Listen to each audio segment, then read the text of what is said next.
We've seen how the Chaos Dwarfs fare up against the dinosaurs of Lustria. Now, we've also seen them fare up against how they fare up against Slanesh. But how do they fare against the Beastmen?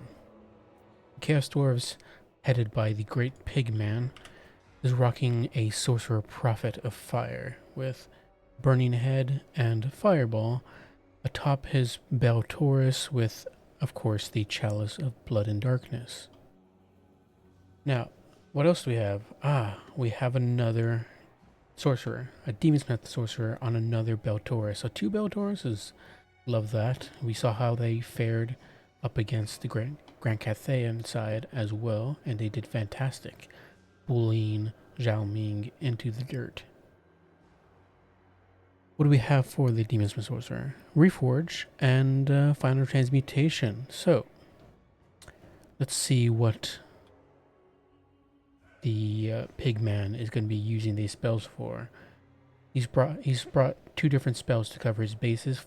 Burning Head to destroy Ungor hordes and Ungor raiders, and Final Transmutation to punish any maybe single entity blobs or Minotaur blobs. Because how else are you going to if you're not going to risk taking guns, which Pigman has not done. He has no guns. This is a no-gun dwarf matchup, and to be fair, it makes sense. They're hard to protect. Even Fireglaves, you don't typically want them protecting themselves. You don't want them in combat, even though they are good at they are decent at protecting themselves in combat. You don't want that to happen. And Beastmen are going to have a lot of stuff to throw at you. They can outnumber you very easily, especially considering the cost ratio against your infantry as the Chaos Dwarves. So what Pigman has done is gone for full Goblin Laborers up front. 4 Goblin Laborers, I don't know, I struggled there. Blazing Beards of Bazrak, the Chaos Dwarf ROR, and the Infernal Ironsworn. So 2 tanky-ish, well, 1 super tanky unit with 1 that's can be a bit tanky. It will fend off most Ungor chaff, but dealing with Minotaurs, they're gonna have a really, really tough time. And I mean, same with Ironsworn, but they'll last much longer, even with Minotaurs on top of them. Anyways, we also have a Demon's Tongue, the Iron Demon ROR, so it's gonna be doing fantastic running through Ungor chaff. And unless the Minotaur bus can get on top of it, it's going to wreak havoc, though that AP will mostly be wasted in that weapon strength. The missile strength, however, the missiles will be doing fantastic. They were providing that burnt leadership debuff, which is great against low leadership factions like the Beastmen, routing off Ungor herds quicker than they can even get to your line. And I mean, as you can see, 62 leadership. That's with a Lord nearby and flank secure. That's a base of 54. As soon as they get hit by that Iron Demon, they're gonna be running before you even know it. For the rest of the armor, we're gonna have Hashut-Stark Ravagers, the Bull Centaur Renderer ROR, fantastic AP missiles that can be thrown into Minotaurs and do really, really well and help you whittle those guys down. And they can also do some decent work into any infantry. Though, again, that AP will be wasted on the infantry. We have the Oglaz Khan's Wolf Boys. The ROR Hobgoblin Cav, Skirmish Cav. They'll be able to skirmish back with the Centaurs, having much more range than the throwing axes, and will be able to pick off models very quickly. We have the Great Bramish, for the Beastman side, we have the Great Brave Shaman of Wild, who just got hit with a pretty nice fireball. Did some decent chunk of damage, about 600 damage or 500, 600 damage or so. He's rocking Traderkin. That's just the meta right now. It's or rather, I believe it is. I don't know if it's changed, but the Traderkin has just been Traderkin has been. It's your Final Transmutation, essentially. That's what it is for your Beastman side. For the wild lore, rather. I think it's wild. Oh, yeah. Anyways, Ungor Spearmen up front with some Ungor Raiders in the back line. 3 of them? Just 3? 4 of them. And then we have the Butchers of Kalkengard, along with some Minotaurs with great weapons, and some Centaurs on both flanks, along with some throwing axes vanguarded up front, 2 on each side. Butchers of Kalkengard, a staple in every Beastmen matchup. They're just fantastic, hard to get rid of, even with that 45 armor. They have really good melee defense for a monstrous infantry, and fantastic AP values. And on top of that, they have Blood Greed and Regeneration. So, which is fantastic. But you also have the great weapons just to deal with any Iron Demons and Beltaurus. So we'll see how this matchup goes. Hopefully the Beltaurus, neither the Beltauruses will be caught by the Beastmen's Minotaurs, because it'll be really, really rough. That is where a lot of their money is, especially with that Iron Demon as well. Another fireball from that Sorcerer Prophet down on the Beastman Lord. Gonna be doing another decent chunk of damage. Might end up sniping out that Lord throughout this game. Hopefully not for the Beastman side, because that'd be really, really tough. Goblin Laborer sent in pretty early. I'm not entirely sure why, but they've been engaged with the Ungor Spearmen. They're gonna be taking some damage from the Ungor Raiders, probably just for that, just to mitigate, just to soak up some of that damage from those Ungor Raiders. Shoot Star Ravagers are going to run in for some, but pull back. I'm not sure entirely why. The rest of the front line is starting to go up over towards the Beastman side, and start fighting with the other infantry. Ungor Raiders just shooting in on the infantry. We do have another fireball on top of the Great Shaman, doing another decent chunk of damage, probably 400 or so. Centaur's throwing axes coming over, going to try to throw in their shots in onto the, I presume the Iron Demon. It might also be the Beltaurus as well, who knows. But now their shots are actually being wasted on the Goblin Laborers. Fire at will is toggled on for those Centaurs, presumably, which is not great. Ungor Raiders just shooting a lot into those Goblin Laborers. Goblin Laborers obviously just going to have a really tough time, but the Blazing Beards are finally here, and they're not... Pigman is pushing through the line, which is not great, to try to throw those bombs on top of the Ungor Raiders, but he needs to be careful and move them through that gap. But it happens. Big final transmutation, or the Traderkin thrown on top of the Demon's Tongue and the Hushisar Ravagers. A pretty big cast right there, but we're going to have a Reforge thrown on top of that Demon's Tongue to top it off, try to mitigate some of that damage. Dark Ravagers are going to break through the front line and get to the back line of the Centaurs. But the Centaurs are going to be throwing their axes in melee, and they're going to be shot from these other Ungor Raiders as well, so they're going to be taking a lot of damage very quickly. The Wolf Boys have been caught by the other Centaurs back here, and unfortunately are going to be routing as they get rear charged and get stuck into some Butchers of Kalkengard, which is terrible for them. They are gone. They are not coming back. Their source code is being deleted off the game. The Great Bray Shaman is now being attacked by the Sorcerer Prophet, which is not great. He might... I'm not sure. He's just a Foot Lord, so he can get knocked over quite a bit, and a lot of damage could be mitigated, but he does take a big hit there. Unfortunately for him, the Iron Demon is being caught by the Great Weapons, which is not great. That needs to get out. Acceleration or more power is popped to try to get him out of there, give him that mass and acceleration. But he's really, really stuck on them. And not only that, the Ungor Raiders are shooting in at it, and it falls. The Iron Demon is down. That is really, really tough for Pigman here. Ray Shaman, the Demon Sorcerer, also being caught by the Minotaurs is not great.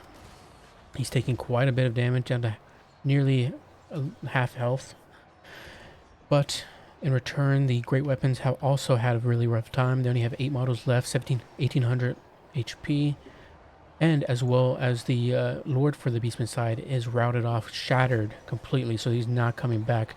If Pigman can finish him off, kill him, or provide that Lord killed debuff, leadership debuff, that'll be really great for him. He could also pull in these Goblin Laborers who have retreated, or have come back now from routing. Ungor Raiders continuing to shoot in. It's just a really big firing squad here for the Beastman side, which is not great for the Chaos Dwarf side. We're going to have a Beltaurus breath in on top of these Minotaurs, might finish off those Great Weapons. Does a little bit of damage, and with that charge from that Demon Sorcerer, probably going to rout them there. The Bray Shaman has been finished off by that massive fireball. Wow, half his body is just decimated, just gone. He literally got deleted from the game. The Infernal Ironborn have finished massacring those Ungors. No surprise there. They still have 83 models, a little more than half HP, and 222 kills. They're doing great. Butchers of Kalkengard are surrounding that Beltaurus, but the Sorcerer Prophet is coming down as well to help finish them off.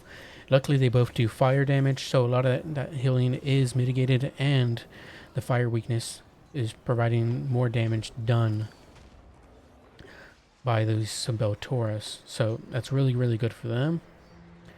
So maybe the Butcher of Kalkengard don't belong in the Chaos Dwarf matchup. Maybe that's one match that they're not a staple in. But nonetheless, one of these Beltaurus is routed off, the Demonsmith Sorcerer, while the Sorcerer Prophet is chasing off and trying to finish off these Butchers of Kalkengard for good. We do have some Tentagors coming back.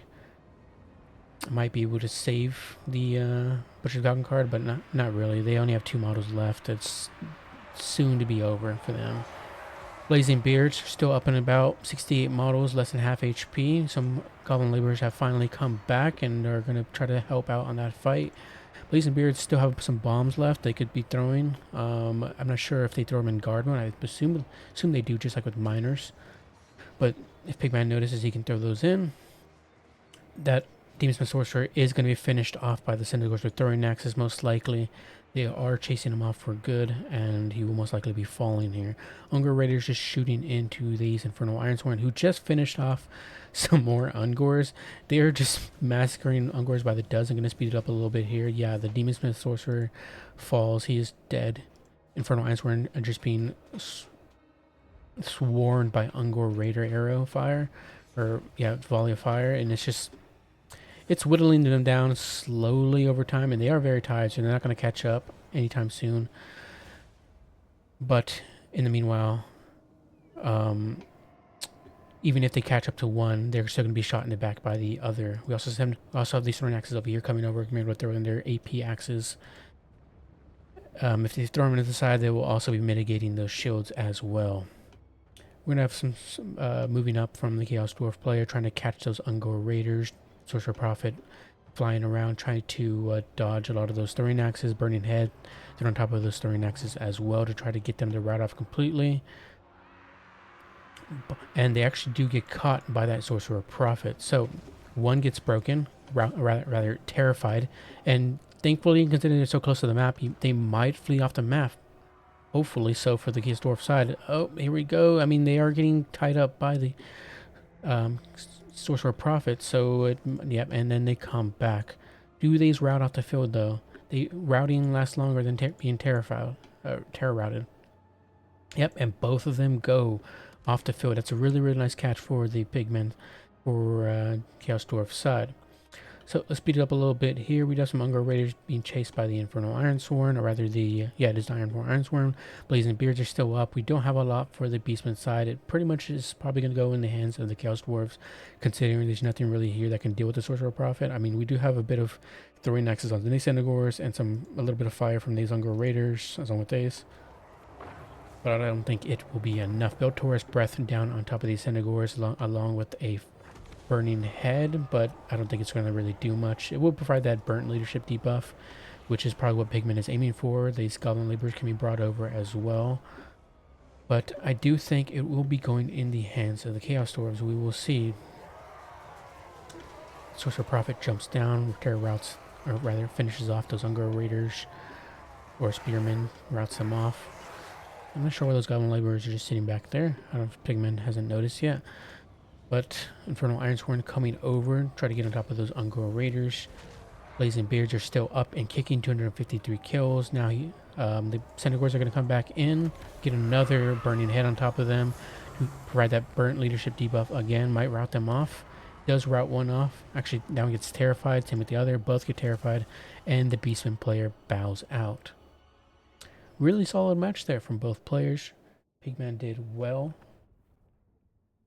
providing a win for Hashut. Doing the Dawijar very proud. 2,400 value over here on the Sorcerer Prophet, or rather 2,600 value, which is needed because they're very expensive on those Beltaurus mounts.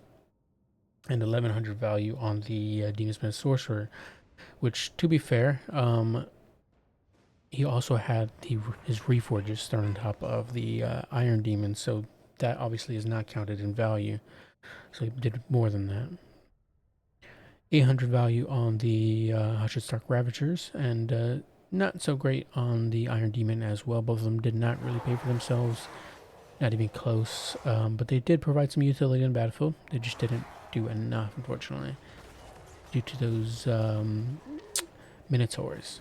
Infernal Ironsworn obviously did fantastic. 1600 value here, 246 kills, and 253 kills on these Blazing Beards. They did really, really good there. 1300 value. Yeah, they were just massacring Ungors, so they had an absolute field day. I also don't know what else they could have gotten to. I mean, maybe all of those Ungors value up to 1600, so I'm sure they do actually. That's probably what all of it was from. Goblin Laborers, obviously. Uh, the Wolf Boys didn't do great, but they did okay. They were picking off Centaur models, which meant less axes to throw into your Iron Demon and your Beltorais.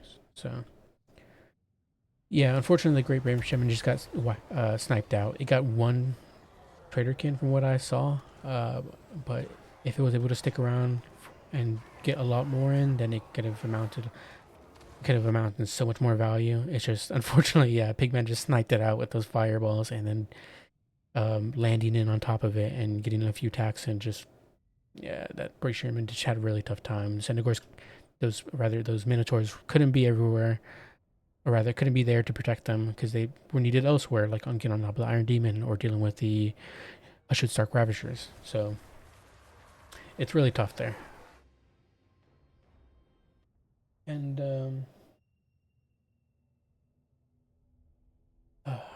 the Minotaurs, excuse me, sorry, I was clearing my eyes. 1100 value on the Minotaurs, 1700 value on these great weapons as well. Both did good, especially the great weapons. I mean, they single-handedly were the reason why the Iron Demon fell so early on, and why the Demonsmith Sorcerer got taken to Pound Town. 600 value here, 400 on this one, 500 here, 800 value. Yeah, I mean, Throwing Axes did fine. They did their job. Throwing those AP missiles into these high value targets like the Sorcerer Prophet and the Stark Ravagers. Though, unfortunately, considering they were on fire, well, a lot of their shots were wasted on Goblin Laborers. So, unfortunate, but it didn't come down to ammo there. It really didn't. It came down to just a bunch of other factors. So, you can't blame JP for that. Both players did fantastic, as I said. It was a really good match. And I'll catch you guys next time with another one. Bye-bye.